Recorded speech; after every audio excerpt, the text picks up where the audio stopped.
All right, so I decided to skimp out. I did not do all 7 rounds like you did last week. You're the just grind grinding more tape than me. the grind isn't really for everybody. I don't No blame doubt. you. Yeah, Um, some people have more time to spend in the lab than others, sure. but that's fine. Sorry, I'm just doing stuff to get ready for a wedding this weekend. It's not a big deal. You're welcome. Appreciate Um, no, I thought that 3 rounds would be good enough. So that's frankly why I did it. I was hell bent though on trading back because in my brain I've decided that's what the 49ers are going to do.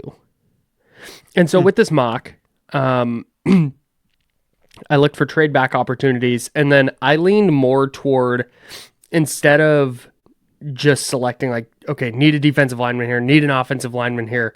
Instead of just doing that, I leaned more toward best player available, within reason. Hmm. That I think the best player available was like a safety in the first round. I'm not doing that, right? So went BPA within reason. We'll dive into that. But my first trade was a trade back from 11. I got number 16. So I went back 5 spots and I picked up the Cardinals' second round pick. That's number 47 overall. I like that. So moved back 5 spots to get a second. I'm not sure that's how that would go in real life, but it worked in this mock. So salute to me. Picked up a second rounder to move back 5 spots. Salute to me. I crushed it. Shout out to me. John Lynch needs somebody to negotiate here. Right. I drive a hard bargain. So yeah, move back 5 spots, pick up a second round pick. My guess is that actual trade would be move back 5 spots and pick up maybe like a third round pick. But getting a pick in the top 50 to do so is a home run. With the 16th pick, I selected a player who I checked out for the first time today. And his name is Donovan Ezeraku. He is a defensive end from Boston College. And let me tell you, I fell in love quick. 6'2.5", 248, not super big, but 34-inch arms. And then you watch him move, and man, there's this one play where he has wins around the outside, right? Where it's just speed rush, gets the corner. But he makes this move inside, which he does quite a bit. He's got a nice little inside counter, and he starts to get pulled down so quarterback goes to roll out to the left, and the offensive tackle kind of starts to pull him down, and he just, like, the knee bend and the balance to stay up. He got a hand on the ground, stayed up, and then pursued the quarterback and got him on the ground. It's that, just like that bend and that flexibility and that balance and that athleticism that I think just immediately translates to the NFL as a pass rusher. So the size is a little bit of a concern. I'm not 100% certain he can be a 3-down player. He's an effective run stopper in college, to be sure. So maybe that translates to the NFL. But I was really, really impressed watching Donovan Ezeraku today, and I feel really good about taking him 16th. Yeah, I think a pass rusher there definitely makes sense when you're talking about 16th. And when you talk about plays that you watched, I can look at some measurables that would indicate that, it's one of those things where the measurables line up with the tape. Sure. To sound like a super cliched Nice, NFL dude. scout, but Yeah, you crushed it. like 3-cone drill 694, that's the 94th percentile. 20-yard shuttle 419, that's the 96th percentile, and he's got 34-inch arms. So Yep. He's got the length that you typically want on the edge, and I'm not so much worried about whether or not he's a 3-down player, particularly early in his career. Like No doubt. players like this typically, only play 20, 25 snaps a game anyway. And it's just all about getting after the quarterback and making things more difficult on third down. And that's just what Ezeraku feels like. He feels like somebody who will come in as a rookie, maybe play 20, 25 snaps, work primarily as a pass rusher. And then, the reason why you have Yetur Gross-Matos or maybe you draft another bigger end later in the draft that you feel better playing on base downs. But yeah, like I like the pick. I think that's exactly what the 49ers need to do. There aren't, unless like a player is a total project And it doesn't look like Ezeraku is, because he's coming off a senior season when he had 16 and a half sacks. Yeah. Like anybody, I'm kind of the mind, like, if you were a productive player in the trenches, I'm not going to hate the pick. Yes. Yep. Like offensive line or defensive line, if you were a productive player, if there's a good sample size, if you test well, I'm not gonna rip the pick. If it's, if there, I know there are a few other players that it's like, oh, the explosiveness is there, the athleticism's there, but he had a sack and a half in college. It's like, well, Hmm. can the 49ers afford a project, or do they need someone who can contribute right away? And I think Ezeraku is somebody who's probably more likely to contribute right away. So that's why I like the pick. Yeah, just the measurables, the production, the athleticism. Um, big fan of Donovan Ezeraku. Took him 16th overall and feel great about it. In the second round, 43rd overall pick. This is where I strayed a little bit from the maybe top needs. I took a cornerback, Trey Amos, the corner from Ole Miss. You can debate how big of a need corner is for the 49ers because Renardo Green looks like a player. They have Diamador Lenore. So it would make sense if they maybe don't address corner this early. But again, best player available and he'll play. Like if he's a good player, there's room for him on the field as a third corner day one, like out the gate. 6'1", a buck 95, 31 and a quarter inch arms. He was first team all SEC last year. Kind of a weird path in college. He went 3 years at Louisiana, then a year at Alabama, but made that jump from Louisiana Lafayette to Alabama and did so effectively. And then he spent his last year at Ole Miss, 10 pass breakups, 3 interceptions. It was his only season as a full-time starter. But when you look at kind of the tools and the size, that's a day one NFL starter to me. And if you're finding that player in the second round, I think that I know that 43 is the earliest they would have taken a corner in the Kyle Shanahan, John Lynch era. But it's really clear that if they think a guy can play that position and start for them, that they'll take him. And I think that Amos can. Yeah, I'm all in on a corner early on because, like, to your point, like, yeah, you have Diamador Lenore and Renardo Green, but you're going to be playing 3 corners on, 70% of the snaps, 65, something like that. So, yeah, I think a third corner is just as valuable as really any other position on the field. And if you happen to have 3 really, really strong corners, and the 49ers have at least 2 right now, I think that's huge in the NFL, particularly in the NFC West, where there are a bunch of good receivers. And ultimately, in many cases, and we saw it last year with Isaac Yiadom, it doesn't matter how good your first 2 corners are. If the opponent is just going to match up their best receiver with your third corner, your defense sometimes is only as good as your third corner is. And that was an issue the Niners ran into last year, particularly early in the season with Isaac Yiadom. So that's why I would say getting a corner, particularly one you feel really good about, to continue building out the secondary would be smart. And I think, people will say, well, you really need defensive line. Well, yeah, sure, you do need defensive line, but secondary complements the defensive line, right? Like if you have a really good secondary, that's going to help out your defensive line a lot, and that's going to maybe allow them to play a little bit above their weight if the quarterback has to double hitch. You give the defensive line more time to get to the quarterback. Then ultimately the result might be the same. It might look a little different, but I have no problem with the Niners addressing cornerback early on in the draft. And if Amos is somebody who they think can play well early on, I'm all for it. And I do think too, there's something to the fact that, like, if you can play well in a bunch of different situations without needing 3 years at the same program, learning the system, taking a long time to adjust, I think there's value in that. Like, if you can just all right, this is the new system I'm in, this is a new situation, the new surroundings, and I can adapt and play well right away. I think that's, that can be a positive attribute for a prospect coming in.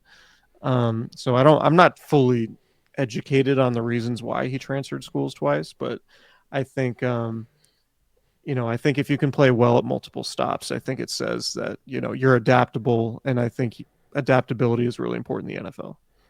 Yeah, no doubt. Um, my nope, second trade, not my third pick. Second trade. I moved down from 47. So this is the pick I got by trading back in the first round. I'm now moving down from 47. To do so, I'm picking up a fourth round pick and a sixth round pick. And the Chargers are going from 47 to 55. So I move back 8 spots in the second round. I pick up a fourth rounder. I pick up a sixth rounder. So now I'm picking 55th. And with that selection, we're going running back early, y'all. Going Ohio State's Quinshawn Judkins, 6 foot 221, Ohio State's leading rusher for your national champion Buckeyes last season. 1,060 yards is 5.5 per rush. He also had 22 catches for a $161 and 2 touchdowns.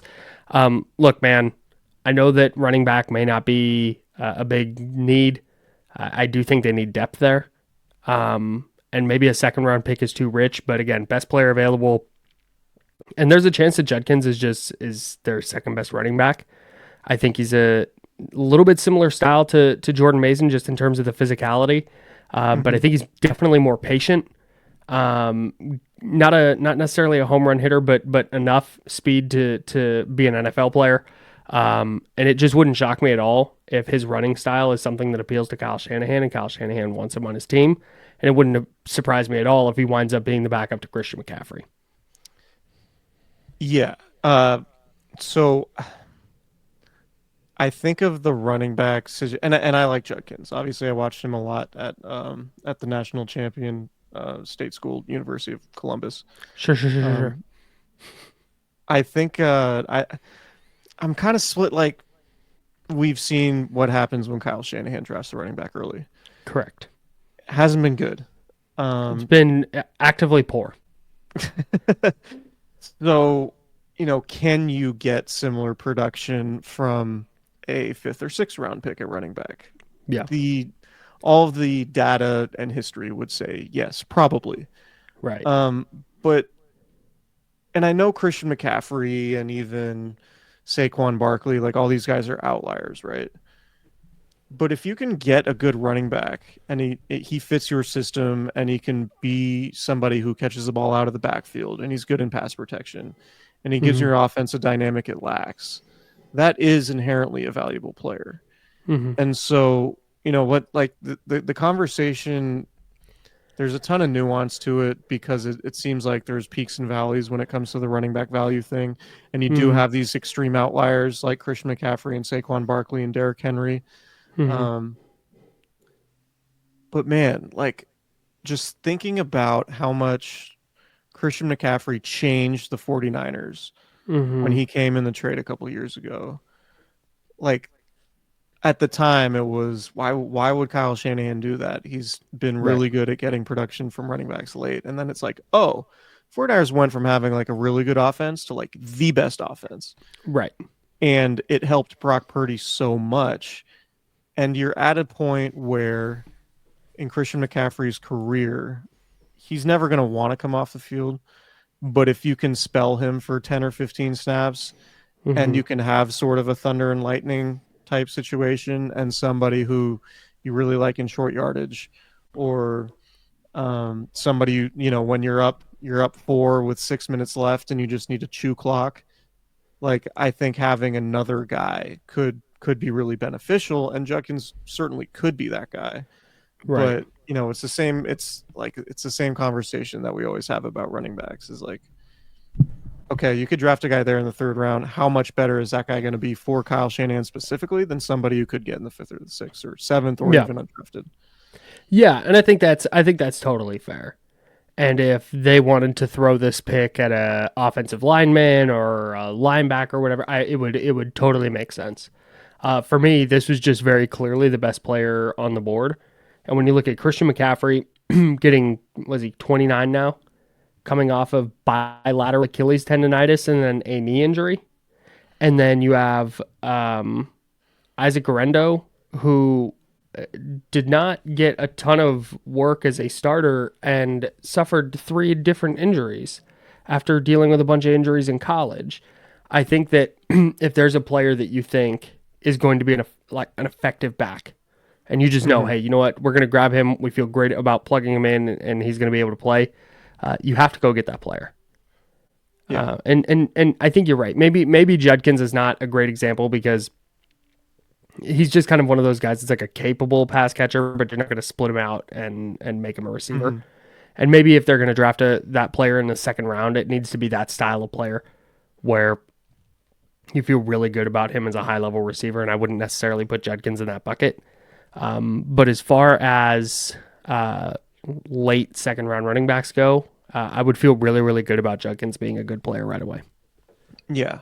I think where like, and this is kind of similar to like the cornerback versus like defensive line conversation. Like, could you improve the running game with fortifying the offensive line instead of trying to get another running back early? Sure. Right. And that's all dependent on how the board falls. But for me, like, if it's between a really good offensive lineman and a really good running back at that spot, I would probably lean offensive lineman unless you just had a ton of conviction that you're like, no, this running back is going to be a stud, and we think he's got the potential to be a star. Then okay, you pull the trigger. Yeah. But if it's close, I think there's far more value in an offensive lineman there, because if it's a guard or a center in the second round, you feel like that dude is going to be a guy from the jump. Like that's what an interior offensive line going. Yep. That's like that's the expectation for a guy who goes that early on the offensive line. Whereas a running back, you're like, well, how much time is he going to get? He's playing behind Christian McCaffrey, et cetera, et cetera. So, but again, that's not to say, Judkins couldn't be that guy, but I would be open to other outcomes too. Okay. Moving to the third round now. 20 picks later, we're at pick number 75. This is a player that I am so certain the 49ers are going to like. It's Texas defensive tackle Vernon Broughton. All right. 6'5", 311, 35-inch arms, and my dude gets off the ball quick. Like that is, Lance Zierlein writes that like 3 different times in his write-up. He talks about his first step. And then you go watch, and there are so many reps that he just wins on the interior without anybody getting a hand on him, which is insane. It's 6'5", 311. Only 1 year as a full-time starter, but he did play 56 games last season, 4 sacks, 4.5 tackles for loss. I just think he's a really good athlete. He has great size, and when you have the traits that he has, I'm not worried so much about his anchor in the run game. Like I think that's something that can be coached. I want to bet on those measurables in the third round, and I'm going to feel great about it. Yeah, and a guy who primarily spent time in the B gap, so we're talking about like a 3 technique basis, basically, which is a huge need for them. Yep. So yeah, if they could get a good 3 technique, particularly in the middle rounds, like that would be great. I kind of think the Niners are going to draft at least 2 defensive tackles, and it wouldn't surprise me at all if they draft 2 over the first 2 days with the expectation of like these are our 2 starters, and these guys are going to be here for the next 3, 4, 5 years. Or maybe they like Jordan Elliott or Evan Anderson as a starter, and they take Kenneth Grant in the first round out of Michigan, and then a guy like Broughton in the third round where they're going, okay, but he's a heavy rotation player day one. Yeah. Yeah, I think that's kind of what this draft. Yeah, that's what this draft is set up for. Like they have 11 picks. I could see him trading down 2 or 3 times, coming away with 15 picks, and it's like, oh, the Niners depleted defensive line now has 6 new draftees on it. Right. You know what I mean? Like that's kind of where I think this is headed, particularly given their needs and given the strength of this class, which everyone says is the defensive line. Yep. I was trying to snag CJ West out of Indiana, who's a player I like very much, but he went a couple picks earlier. It's tough. Tough in our draft room, but we found a player that we really love. You tend to have your finger in the air in Indiana. That's like your scouting zone. Yeah. Well, I mean, ever since my guy Jonas Griffith came out of Indiana State, right? Right, that's like your territory. Yeah, just boots on the ground in Indiana constantly. I'm a Hoosier, Hoosier State classic. R.I.P. Gene Hackman. It's just where I like to spend my time. Yeah, makes sense. Salt of the earth. Love Middle America. You know me. Yeah. Um, Final pick, round 3, number 100 overall. I was trying to pick all different players than you. Mm. Um, in your 7 rounder, but Tate Ratledge, the Georgia guard, was there at number 100, and that's just value you can't pass up in a mock. So Can't do it. Just cannot do I it. couldn't pull the trigger. I couldn't pull the trigger on somebody other than him. No, dude, Yeah. that's one of those things. Like, man, it's pretty rare that late in the draft, if there's a player there and the Niners pass, I'm like, what are they doing? Like, if they pass, it's like, oh, they just didn't like that guy. But Ratledge to me is, as far as day 2 prospects go, like a can't miss day 2 guy. Maybe he's not an all pro, maybe he's not a pro bowler, but I feel so good about starting him on my offensive line on day 1. And maybe he's just mid, maybe he's just fine, but I know he's going to be able to play.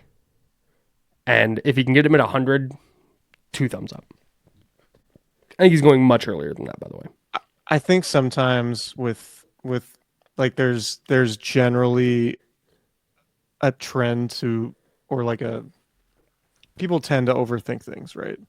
And it's like, well, this dude was a megastar recruit. He played a lot of football at one of the Blue Bloods. Mm-hmm. Played at a high level. Like, do we really need to dive into his measurables or his arm length or any of that? And even all those things are good with him.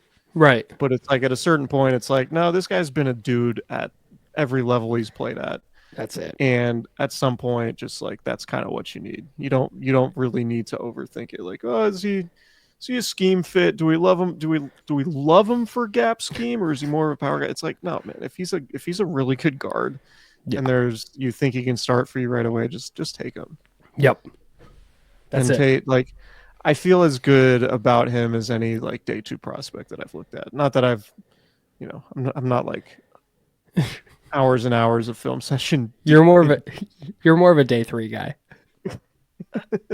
Yeah, I'm pounding the pavement on the like on the Mac. Oh, dude, big time. The Mac, the SWAC, Big You and Sky. Krugs. Like that's more of my running area. You have Indiana, I have the Big Yeah. Sky. So Jackson yeah, Slater thoughts? no, not for this pod. Not for this pod. No, but I think Very it's good. pretty like the theme for this draft has to just be the trenches. It just has to be. I don't Yep. think there's a position in the trenches that they should not draft. I would agree with you. I think I've said this before, but if they wind up picking, let's just say 11 times, and they take 11 offensive/defensive linemen, it would make sense to me. Yeah. It would put them in a little bit of a precarious spot at some other positions, but I think it's that important. And if you find, if they're at 43 and they love Trey Amos, or they love, like, I don't know, Demetrius Knight, the linebacker from South Carolina. If they're in the first round and they're just like, you know what, we're not super high on any of these defensive tackles right now, but we love Jihad Campbell, the linebacker from Alabama. Cool. But I think the heavy focus from the time the draft starts has to be in the trenches. Like, that's kind of it. They have other needs, but Yeah. it's just it's so important, and they need to overhaul that. I do think it's kind of interesting. At the league meeting, both John, again, lying season or whatever, but Kyle Shanahan very like bullishly backed Jake Brendel as the starting center. And John Lynch kind of indicated that they're happy with their offensive line and that they don't think they need upgrades at right tackle or center. And so that makes me kind of wonder if the 49ers don't view the offensive line as dire as we are, where maybe they go late day 2 and then maybe one on day 3, but they're not, the urgency isn't there. Yeah, that's kind of been my thought, particularly when it comes to like finding a Trent Williams replacement. Mm-hmm. Like, I think if there's a tackle that makes sense for them on the first, 3 rounds that they think could be a Trent Williams replacement in the long run, Yeah. I would pull the trigger on that because I think there's value in that. But I kind of think like they're going to look for a Trent Williams replacement like when Trent Williams retires. Like they will. Yeah. It's kind of like they went after they went after Trent Williams after Joe Staley retired, Right. right? Like it's going to be. I feel like that's kind of what they're inclined to do. And then you have, of course, what Chris Forrester said last summer when he was talking about, you spend early round draft picks on guys who have the ball in their hands and you can Mm-hmm. get away with. I don't think they're going to veer away from that. Yeah. But the counter argument to that would be, I just think being good in the trenches, and it applies to both sides, covers up so much. Yeah. And man, you can make Jared Goff into an MVP candidate if you put Yep. the best offensive line in football in front of him, which the Yep. Detroit Lions have done. Right. And obviously they have insane skill guys too. And that's why they were one of the best teams in the entire league, was because they had an amazing offensive line and amazing skill guys. But I would say Jared Goff in particular benefited more from the offensive line than the skill guys. He definitely benefited from both. I would agree But with you. like Goff playing comfortably, playing with confidence was about knowing he wasn't going to get drilled every play. Mm-hmm. And I'm not saying Brock Purdy necessarily needs that, but I just do think at some point you need to shift. I And would at also some point it makes sense to like maybe just bolster the offensive line. And maybe you just have this ridiculous running game, and maybe that's how you get to 12 wins. I would also point out that the Lions did their offensive line first, Mm-hmm. and then Amon-Ra St. Brown was not an early round pick. Right. But they didn't get Jahmyr Gibbs until they had an offensive line. They didn't go get Sam Laporta until they had an offensive line. They got Jamison Williams once they had an offensive line. David Montgomery came over after the offense. Like they handled that first. Yeah. And then kind of built in around it. The 49ers have a lot of the pieces in place around it, is the thing. Like, could you use a running back? Like, for sure. And did I take one in the second round? Yeah, but my guess is they wait till later. Do you need another wide receiver? Yeah, probably. But you can, again, that can be figured out later. You want guys who have the ball in their hands. That's awesome. But you have a bunch.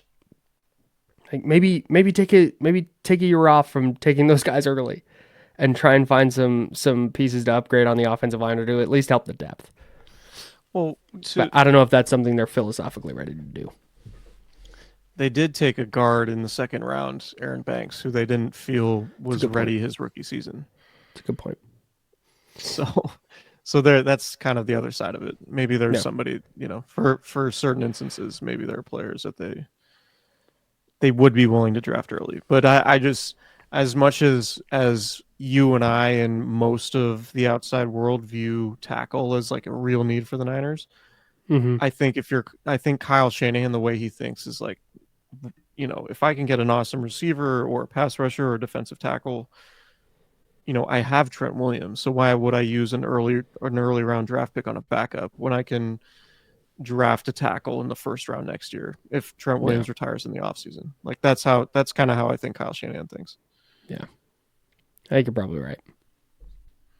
I think they might be treating the Trent Williams thing as we'll light that firecracker when we get to it. Yeah. And it also might be like part of the reason they're not spending any money on free agency and, eating all this dead cap money this year. Like if Trent Williams retires and there's, I don't know who it would be, but some awesome veteran left tackle on the open market, and it's going to require you to pay him $30 million a year. Sure. They'll be in a spot to do that. Yeah. If they don't love a first round tackle, or if they're not in position to take a first round tackle they like. Right. So there's that too. Yeah. All right, that's what I got. Another perfect mock draft. We're 2 for 2. Yeah, man. I mean, we know John Lynch and Kyle Shanahan listen to the pod, so Right. Huge fans. Huge Candle Crown heads. I already shared that story with you. Never mind. Yeah. I shared it to you offline. We can talk about Kyle it. Shanahan's like, God, you know what? I want to learn more about football. These guys are grinders. Well, Well, they have been watching tape. Yeah, the draft will be fun. I'm looking forward to it. I don't know where you stand, but I feel like I'm on an island, and like I'm not I'm not offended by what the 49ers have done this offseason. I think a lot of Yeah. like it's just I think the draft is gonna Is I it think here's where I've landed. Just real quick. Mhm. Is it the best way to win the Super Bowl in 2025? No. I don't think it is. But is it the best way to put themselves in a position to open and extend a Super Bowl window in 2026 and beyond? Yeah, I think so. Yeah. Yeah, what they're doing this year is more or less what they did in Kyle Shanahan and John Lynch's first season, when they basically just gutted the roster and then had all of the freedom they needed to draft well, but also sign a bunch of players, including a quarterback. And Yeah. then they had, outside of Kansas City, arguably I guess maybe even Philadelphia, since Philadelphia now has won one. But they had one of the three best runs in the NFL over, from 2019 to 2023, 24, Sure. in large part because they just cleared the deck in 2017. So this isn't as drastic. You still have a lot of good players, much more so than that 2016 team had. But I fully understand the reset, and I actually think, given the schedule, which we haven't talked about, it's a last place schedule. The schedule is going to be like, if they stay healthy, I think they'll be right in the mix for a playoff spot. And if like we've seen the Niners play really, really good football in December and January before. So I wouldn't put that past them, even though they didn't bring back Malik Collins and Talanoa Hufanga and Leonard Floyd. Yeah, and maybe, I don't know. Maybe this Maybe is I'm too just Jed York optimistic. being cheap as hell. Yeah, maybe. But it's like, I get it. Am I certain it's going to work? No. Because maybe they have a horrible draft and they're just super mid again next year. That's on the table for sure. I have no idea if this is going to work or not, but it's like, okay, I get it. I see the vision. Yeah. Yeah, and I don't have any illusions. Like, yeah, they've missed on some drafts for sure. But I think but they were missing on drafts when it didn't really feel like they were all in on the draft being super important. Whereas this time it's like, no, they know they have to hit it, right? Like taking Jake Moody in the third round, taking Cam Latu, a former defensive lineman, turned tight end. Like it just didn't really seem like they were drafting because It was like they were taking trick shots. Right. Yeah, it was like was like luxury picks almost. Yeah.